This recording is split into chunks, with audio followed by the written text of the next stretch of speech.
Hi, friends. Welcome to CANNAfact Friday. Guess what? This is episode lucky number 13. So welcome. And if this is your first time joining us for CANNAfact Friday, what we do is we share some data, some stats related to cannabis consumers, and then provide some context around it to help us all understand more this world that we're living in.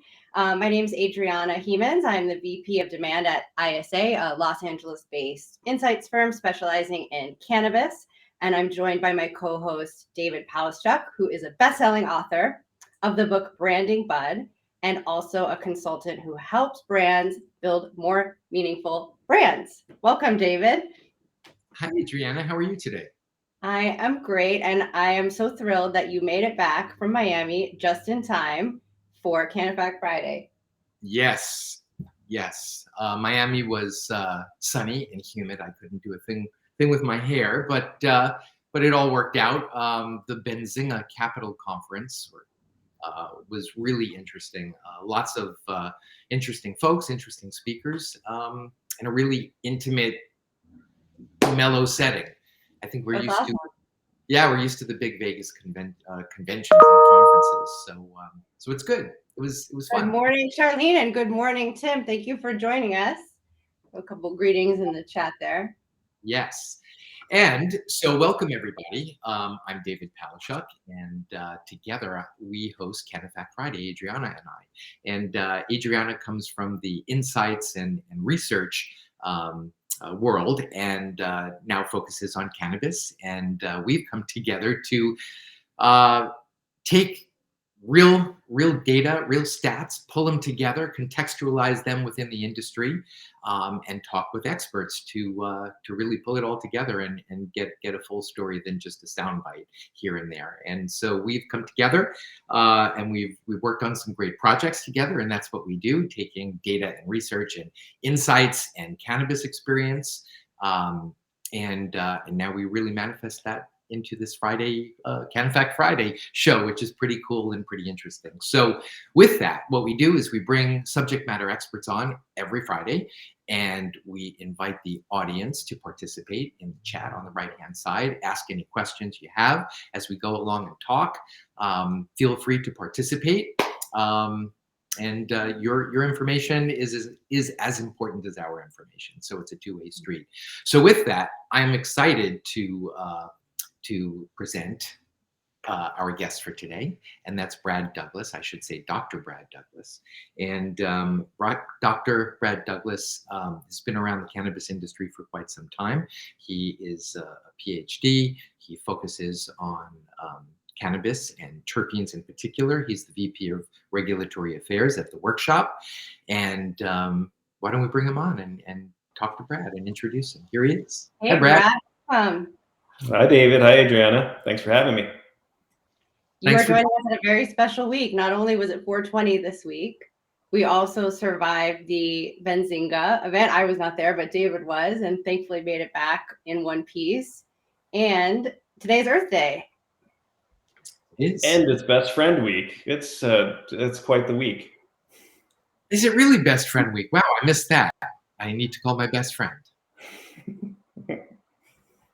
I encourage it. And listeners, you too should call all of your best friends as well. So let's kick it off. Let's start off with a fun stat. We'll throw it up here on the screen. And what we like to do is do something a little bit interactive with our audience. So as we're talking through, we're going to throw something up on the screen, and we want you to guess, audience, if this is a CANNAfact or a CANNAfiction. And please put your guesses in the chat. Also, if you don't want to guess, you can just ask us a question or just say hi or say hi to your neighbor. Eric Gustafson says, cannabis is my best friend. Thank you for your comment, Eric. All right, let's throw it up there. Okay, so we're going to try to stump you here. So see what your best guess is. We polled 399 cannabis consumers March 3rd of 2022. And we asked them if they think that there is a difference between cannabis grown indoors and cannabis grown outdoors. The reason why we sort of got interested in this topic is because of the appellation designation conversation, which we had with one of our previous guests, if you recall, David. And we were asking people, like, Do you have a preference for growing region? And then we were sort of sitting around thinking, well, like, isn't most cannabis grown indoors? So why would the region matter? So we had a lot of questions. But what was important to us was also to understand, like, what do consumers know? They're the ones driving sales. They're the ones making the purchases. They're the ones who are making brands successful or not successful. So we wanted to understand, like, what do they know? Do they care about indoor, outdoor? So we asked them this question. They had 3 answer choices. They could say, yes, there is a difference. They could say, no, I don't think there is a difference. Or they could say, I'm not sure. I don't know. What do you all think? Do you think that this is CANNAfact or CANNAfiction that 33% do not believe there is a difference? Please put your answers in the right-hand chat box. You know, if you speak with, for example, Swami and Nikki from Swami Select, who are in Mendocino, you know, outdoor means everything.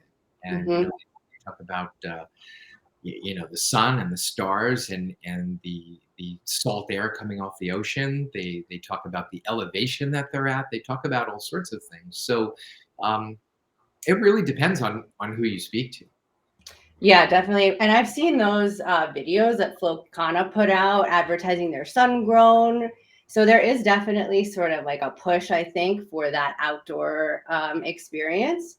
But, you know, what do consumers know? What do they think about it? Ooh, we're getting a lot of guesses in the chat. Love this. Okay. Aaron Zeiglis guessed CANNAfact. Meryl Gilbert guessed CANNAfact. Linda Jenowitz, fact. Eric Gustafson, fact. Ooh, I got almost all facts. Jordan guesses fact. Vanessa guesses fiction. We have one dissenting opinion so far. Everybody thinks it's a fact for the most part. Sam Burton guesses CANNAfiction. Interesting. We have 2 fictions and I think 7 facts. Pretty clear consensus here. Should we reveal the answer? And we still need a drum roll. We need the sound effects. Ruth says CANNAfact. And the answer is CANNAfiction. Ooh, we did a good job of stumping them this time. 15% do not believe there is a difference, which is kind of a small percentage when you think about it. A lot of people are not sure. So 43% said they're not sure if there is a difference.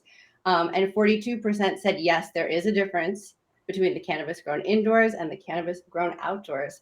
So let's get some context from Brad on this topic.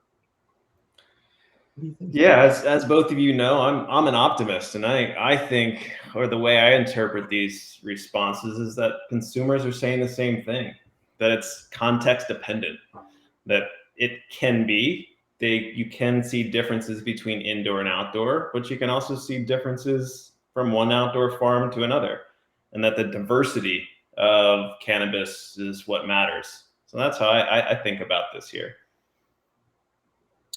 Yeah, you know, I think it's interesting across the board, just in terms of how we think about the education too. You know, it wasn't too long ago that you know, you were lucky if you had a choice between brown and green and whatever your supply came with, right? You know, whatever your plug showed up with. But now it's different, and I often wonder, you know, if these are people hearkening back to what they thought outdoor weed was, or what their experience with it was. So I think there's maybe a memory or a nostalgia perspective here too. But I don't know. You know, Brad, what do you think about that, and how that relates to you know, to terpenes, or are terpenes more likely to be produced indoors than outdoors? How does, you know, I know terpenes are really either an attractor or a protector. So is that accentuated outdoors perhaps more than it is indoors? That's a great question, David. And I'd say that, you know, all living things, cannabis included, we're a combination of nature and nurture. So our genetics and the environment that we live and grow in. And I think the general thinking is that terpenes tend to be in higher quantities than indoor grown. You have more light, you have the perfect nutrients, whatever the case may be. But I don't think that's always the case, and it's certainly not the case when we actually test the plant. And you know, some of the reasons for that may be is that terpenes are produced by cannabis as a way to protect itself. It can be, as you mentioned, it can be a chemoattractant for pollinators, but it can also be a deterrent for other pests. So sometimes you can see under the right growing conditions, particularly outdoor, that you can have higher levels or more diverse levels of terpenes.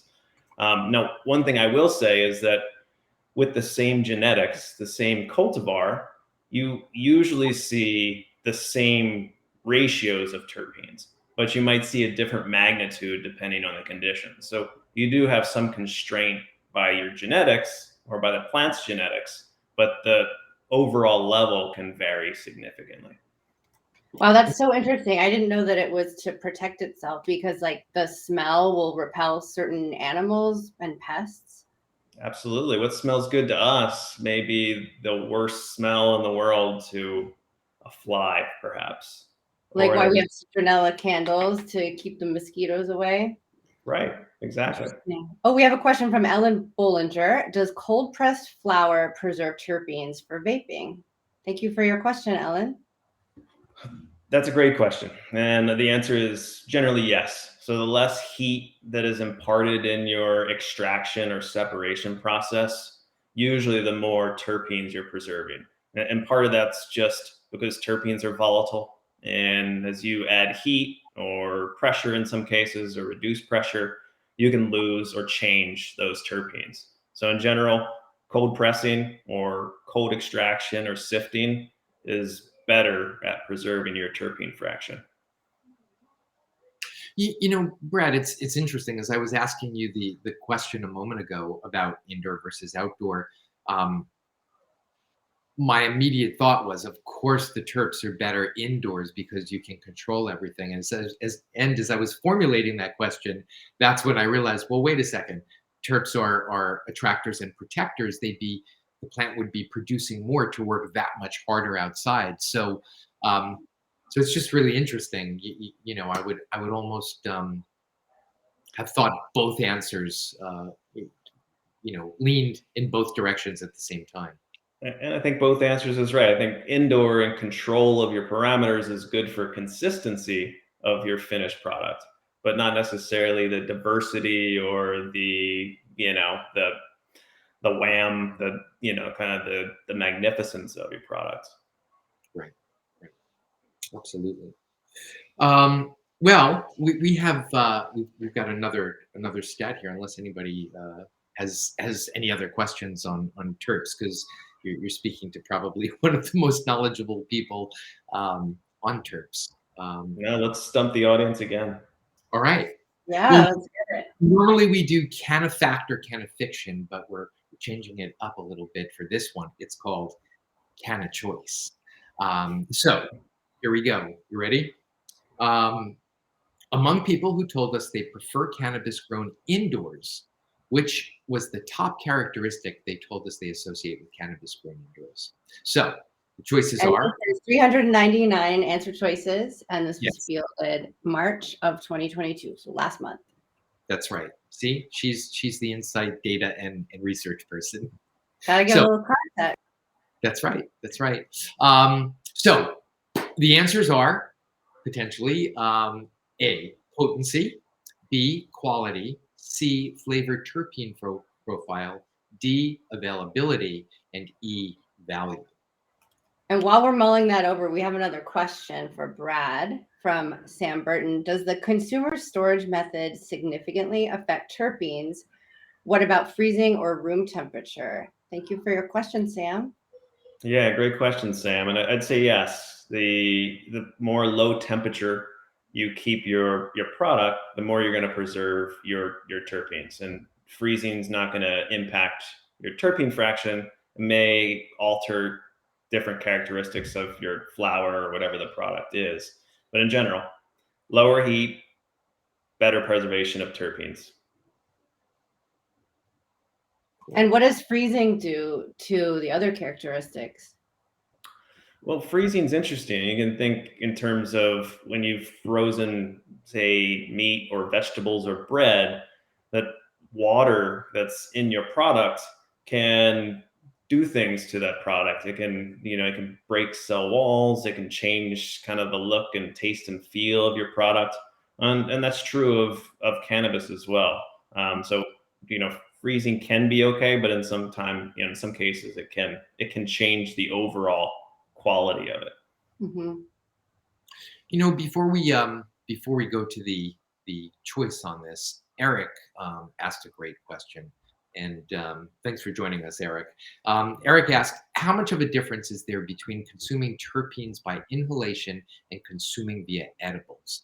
And Brad, I know you and I have had many discussions about this, so this is something that if you could just shed light on before we jump into the can of choice, go back to can of choice, because I think this is something that's really important, the difference between consuming via inhalation and ingestion. Would you chat about that for a minute? Yeah, absolutely. It's a question that is still, and an answer I'd say that's still not completely determined, but it gets to questions about dose and route of administration. And what we know about inhalation versus ingestion is that your absorption or the bioavailability is slower with ingestion. So you can take a larger dose of something, doesn't have to be terpenes, and generally is felt slower just because it raises blood levels slower.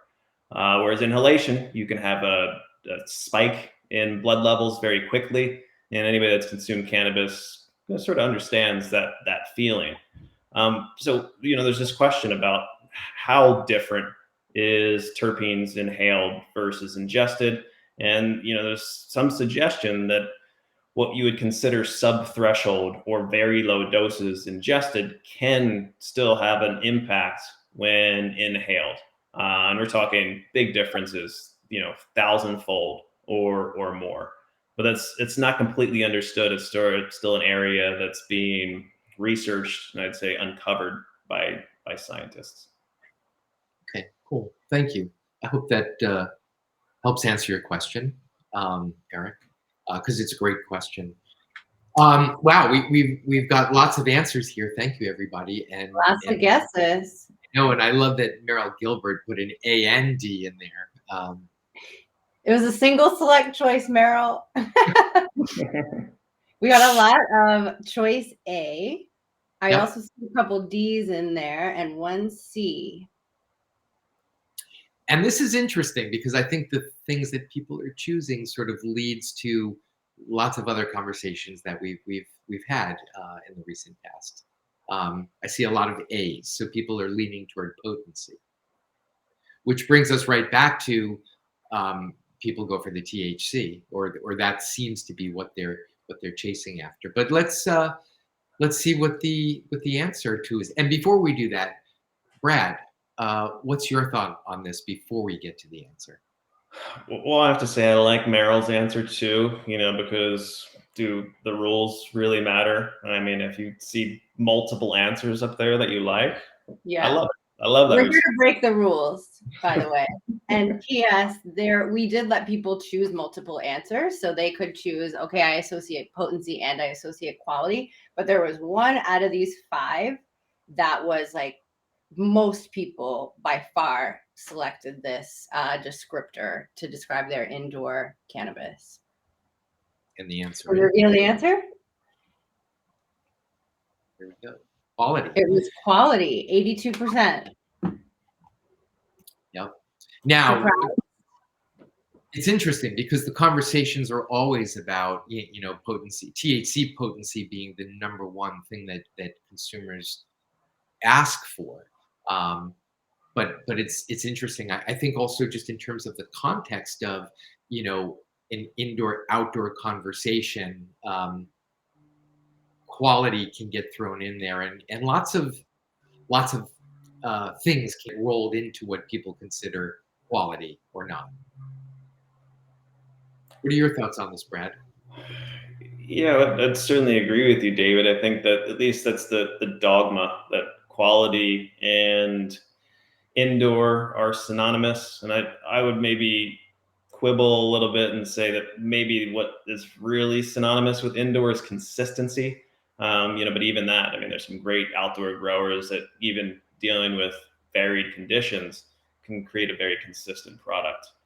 Um, but I would say that all these choices, in fact, are not necessarily true. That again, there's more diversity across the indoor outdoor spectrum, depending on the grower, the conditions, the environment.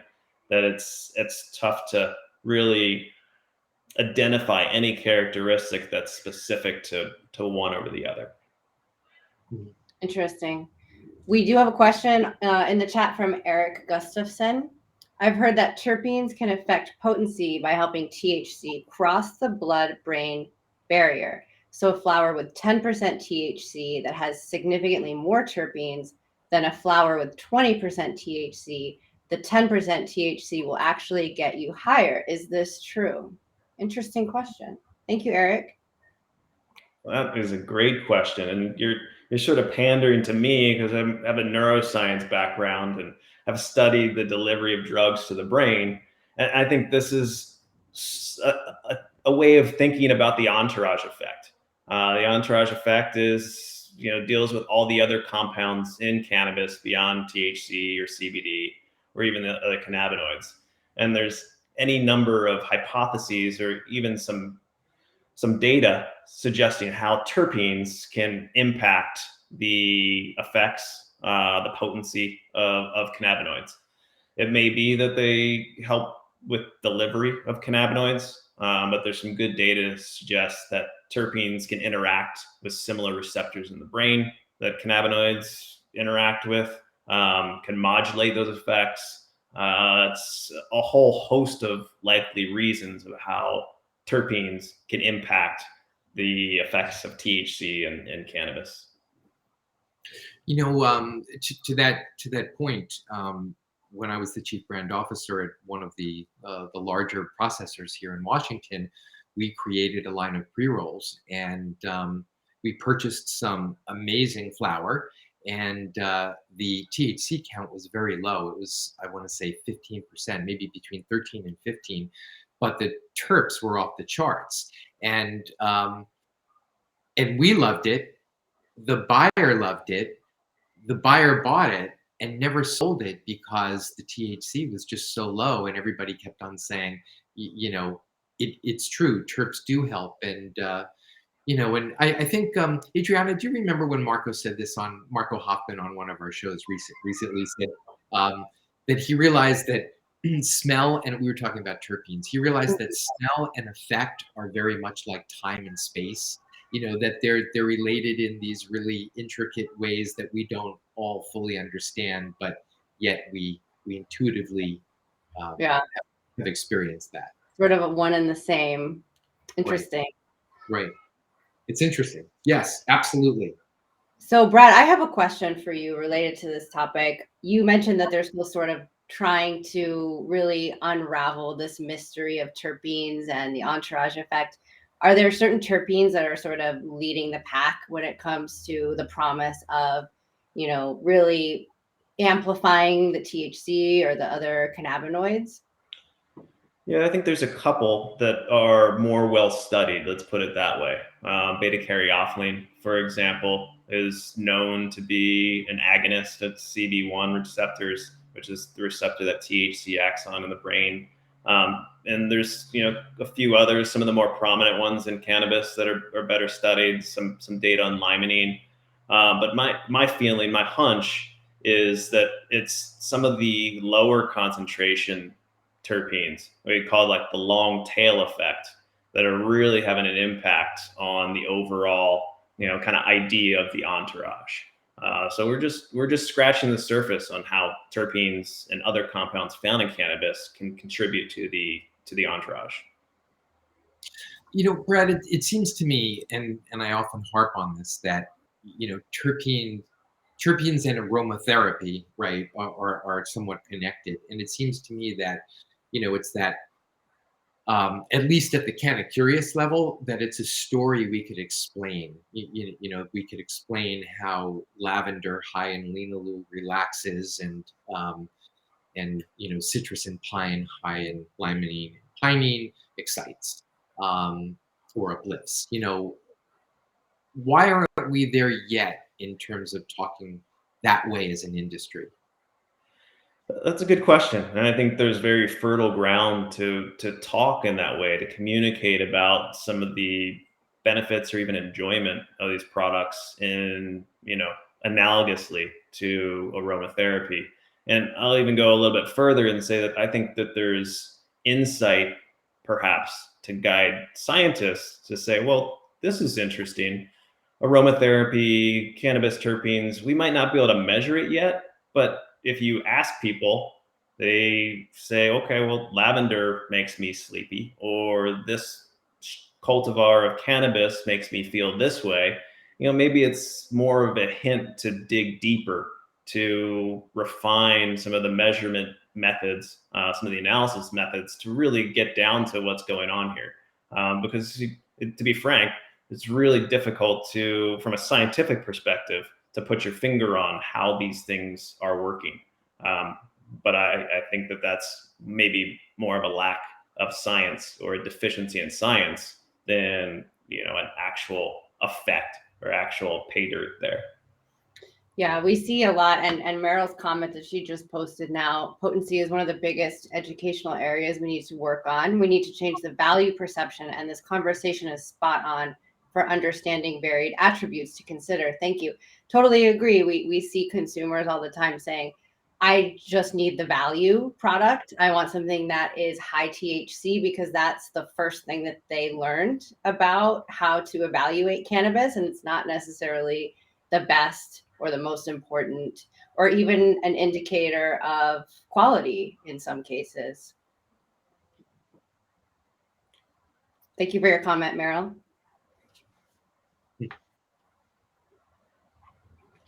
Well, I mean, what do you think? Well, I'll say one thing, kind of pulling the thread that David started with the 15% THC strain. When I was younger, maybe in the mid to late 90s, when I was having my first experiments with cannabis, I would listen to, and I'm going to belie both my age and my musical taste as a teenager here. I would listen to a song called "I Love You, Mary Jane," Cypress Hill, Sonic Youth, I believe. Oh my God, I love Cypress Hill. Bring everybody back. But I think of a lot of times the CANNACurious people walking into a shop thinking like the title of that song, like "I love you, Mary Jane," sugar come pie, I want to get real high, and they just think about THC. Get me that THC. But there's probably no more of a disservice you could do to the plant itself or yourself in going into a store and say, "Give me that 33% THC cannabis." What is more interesting, and I think, and I'll do this in a shop sometimes, is I'll do sort of what David was alluding to. I'll give me your lowest THC strain. Sometimes it's not very good, but sometimes I'll get something that's just has a beautiful bouquet of flavors. It has a very pleasant effects.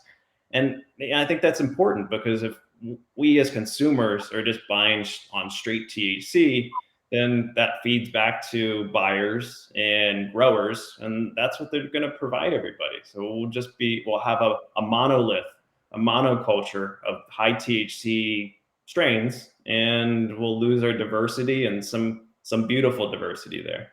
Well said, Brad, and thank you for bringing me back to that song. You're welcome, everyone. I had a question from the audience from Sam. As a person who understands the science of cannabis strains, do you have a favorite strain at the moment, or know of a brand cultivator who is doing exceptional work in the field, producing an exceptional product? Well, I'll answer that in two ways. One, I won't claim myself to be an expert of cannabis. Just too much stuff going on. And anybody that does claim themselves to be an expert, I'd say, sort of question them. But two, I think you're asking me to choose between my favorite children. I can't say that I have a favorite cannabis strain. I mean, there's many out there that I really enjoy, others that I just appreciate for what they are and how distinct they are. So my approach is to explore them all, explore a number of them. So sorry if that's a non-answer to your question. Anyone in the audience, if you want to drop your favorite strains in the chat, feel free. I'm curious to hear what people in our audience enjoy the most. And Brad, along those lines, are there any terpenes that seem to carry across most of the strains? Like, is myrcene something that how do I say this?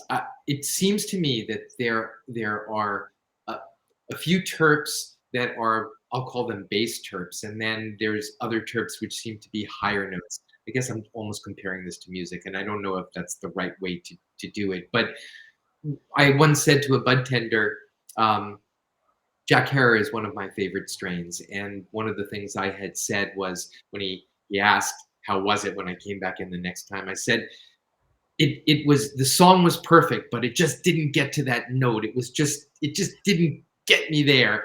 And he laughed. It was the funniest way of explaining it. But so are there certain terps that are base terps and then other terps that are higher notes or play on top of the base notes? Yeah, I think so. And you're using the language not just of music, but of wine and sort of flavor, aroma, chemicals in general. And I think that the the truth is with cannabis that you do have those different types of compounds. So your most prominent terpenes in cannabis, your beta caryophyllene, your myrcenes, those tend to be a little bit less potent when it comes to aroma or flavor. So they're there and they're in pretty high concentration, but you really can't notice them that much. But you get something like a Jack Herer, which is known to be high in terpinolene, and there's a few other strains like Dutch Treat that are high in terpinolene, and it has a very flavorful impact. And you can notice it; it's distinct, and there is some data to suggest that terpinolene can have a different type of entourage effect, a different type of high too. So you do have these different compounds, and that's why I mentioned earlier the long tail. Some of these compounds that are found in very low concentrations might not show up on a lab terpene report, can have a very significant effect both on the flavor and aroma and perhaps the effects of cannabis as well. It's interesting because the things personally that appeal to me, Durban Poison, which is now only called Durban, it seems. They dropped the poison, but NYC Diesel, Durban Poison, Jack Herer, a few others, all very uppity sativas. But it's interesting how I think it's the same terpenes that are attracting. Yeah, I think you're right. And from the lab perspective, I'd say those that look at the constituents of cannabis, like myself and the workshop, which I'm a part of, we talk about chemotypes. We talk about patterns of chemicals and how those may translate to the effects, the entourage effects we're feeling. And the general thinking is now is that there's a limited number of chemotypes. There's a certain number of buckets that you can, more or less group your cannabis into that's not indica or sativa. Interesting. I've jotted down so many things that you said while you were talking, Brad, to look it up later. And to your point, there's so much to learn. Like, how could you ever be an expert? You have to just sort of like pick one little area to be an expert in because there's so much happening at a scientific level. We have a ton of comments in the chat about favorite strains. So I'll read off a few of them. A couple of these that I have not heard of. Blue Cookies was one. Queen Sangria from Sam Fournier. He also says he's a big Girl Scout cookie fan. Iverson by Viola. Sour Diesel. Alaskan Thunder is the one I'm not familiar with. Good call out, Will. Alaskan Thunder. Way to leave off that last part. That's right. It's ATF, and it's not alcohol, tobacco, and firearms. But it's interesting. Someone just mentioned that it's nice to see some of the older strains. So maybe that says something, I don't know, to the to the demographics of our listeners and participants. But it's interesting to see that. Yeah, let's do one more question before our next stat. This one is from Sam Fournier. Brad, how do you feel about indica and sativa classifications?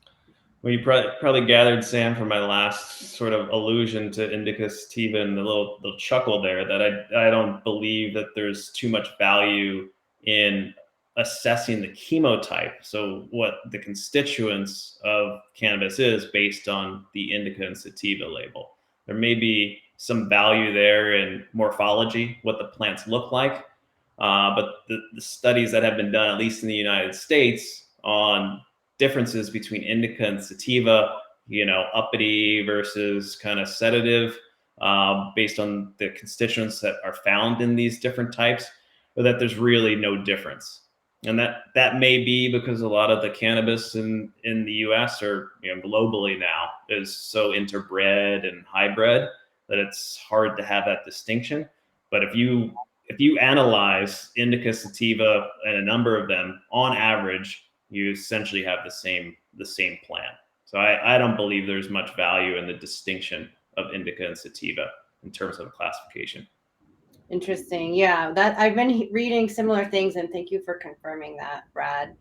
Time is flying by. We only have about 10 minutes left, so let's go ahead and shift our focus to our next topic, which we're moving away from the world of flower and taking a look at concentrates. We polled cannabis concentrates consumers and asked them if we want to throw that slide up so people can take a look at it.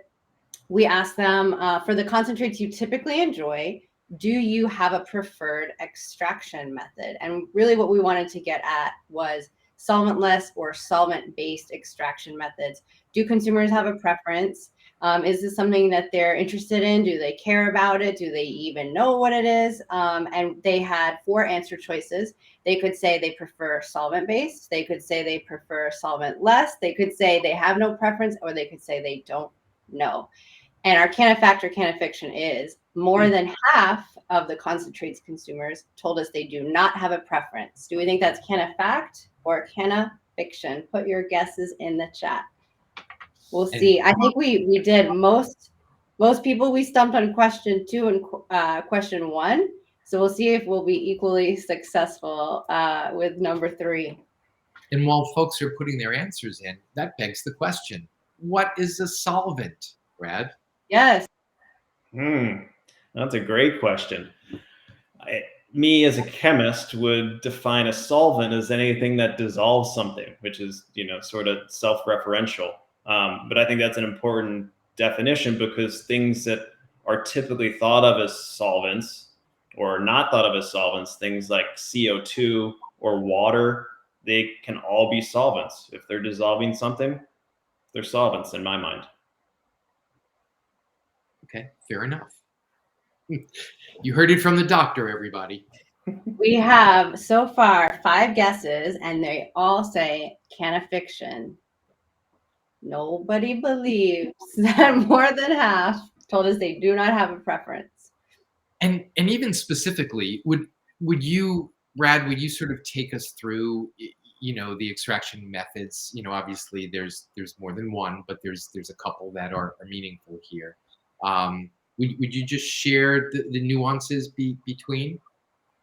Yeah, absolutely. I think when you're talking about extraction, there's 3 different types that people generally think of. That's hydrocarbon extraction, so butane, or in some cases propane, some cases heptane. You think about CO2 extraction, and you think about sort of an ethanol extraction for solvent-based extraction methods. And that's just the tip of the iceberg. You have solventless, of course, you can make rosin. You're essentially melting the resin away from the plant material. But there's other, maybe more advanced methods of extraction. You can do acid-base extraction, cannabinoid acids, even some work on using supercritical steam to extract cannabis. You can also subject cannabis to chromatography, and it's another type of sort of extracting out or purifying different compounds.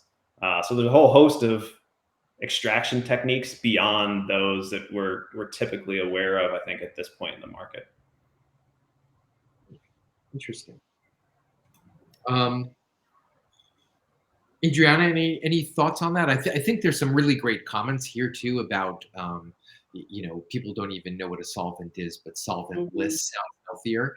I agree with that. It also depends on the demographic you're asking.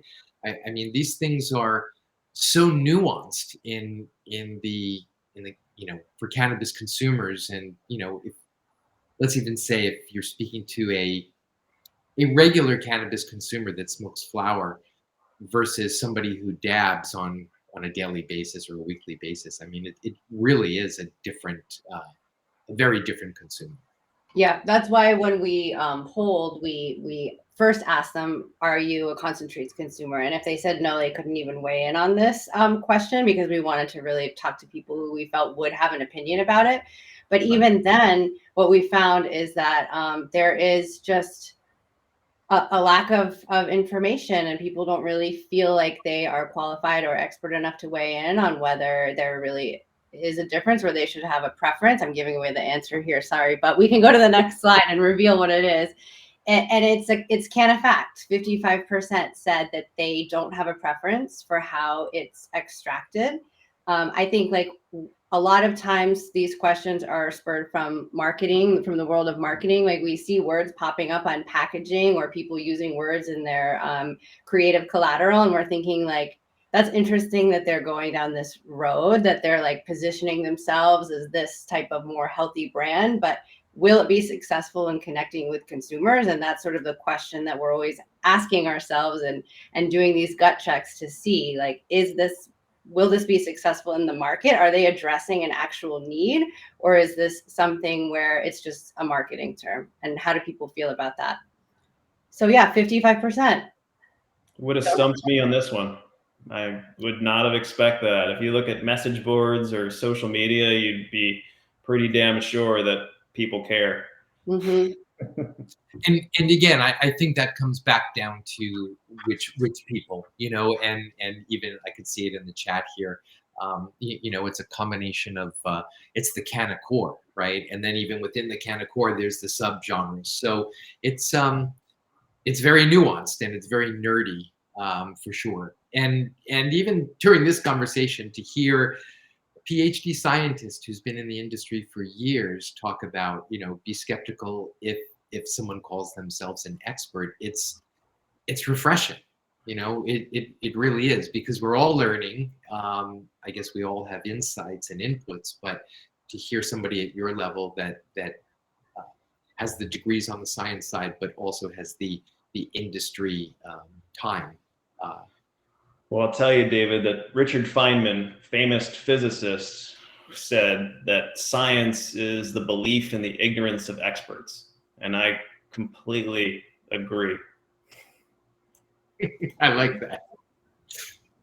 We are almost at time. I think we have time for one more question. So if there isn't one in the chat from the audience, I think David, you had a good one for Brad to round us out. I did, don't I? I always have a good question for Brad. Well, so Brad, just in terms of I guess let's take our last question. Just looking forward, in terms of the industry and even broader than the industry for cannabis consumers outside of the core, what do you think? What do you think will be the form factor that starts to normalize and bring about these conversations that we have, but with folks that are just further out on the concentric ring model? I'd say that, I'm an experimentalist. So I'd say that the more people will try and not get into ruts of using or consuming the same product or even the same cultivar cannabis, the more we're going to expand this discussion. The more we as individuals can experience the diversity of, one plant to the next, one cultivar to the next, or one product type to the next, the more rich the conversation will be, and the greater, I think, the appreciation of that diversity that's out there. And we'll support that. Diversity is one of the most beautiful things about life, in my opinion. And as consumers, we have power to impact the diversity that will continue to be available for cannabis products and cannabis in general. Well said. I love that, Brad. Thank you so much for joining us and sharing your insights with us. I have so many notes. I have so many things to go look up after this. So thank you. We so appreciate you. Thanks for having me. Happy Earth Day, everyone. Happy Earth Day. Happy Earth Day. We appreciate your knowledge and everything you shared with us. So thank you. Everybody can find Brad on LinkedIn. So feel free, if I can invite that people to reach out to you directly, because that's what LinkedIn is all about. But you've just got so much knowledge, and thank you for joining us today, Brad. Thanks. I appreciate you both. Thank you, everyone. Right on. Bye-bye. And we're going to drop into the chat a link to next week's episode of CANNAfact Friday, where where we will be talking to Alexi Cheltas, who is the CEO and co-founder of Wonder, a beverage brand. He's going to tell us about his 3 consumer personas that he's developed. And there's one in particular that I'm really curious to hear about that he has dubbed the progressive parent. So we'll talk about cannabis beverages, we'll talk about progressive parents, we'll share stats, and generally have a great time next Friday. So please join us. Yeah, please join us. And right now we're dropping a link in the chat for next week. So you'll be able to click right through and schedule for next Friday, next CANNAfact Friday at 10 a.m. PST and 1 p.m. EST. And if you're interested in receiving stats and CANNAfacts, you can sign up right there on the screen. There's the link and a QR code. So once again, thank you for joining us. Thank you for participating. We've got some really great people coming up. Thank you to the folks that support this behind the scene. And thank you so much to my co-host, Adriana. Thank you, David. And go to brandingbud.com to learn more about David's book and his 14 cannabis archetypes. Thanks, everybody. Have a great weekend. Bye-bye.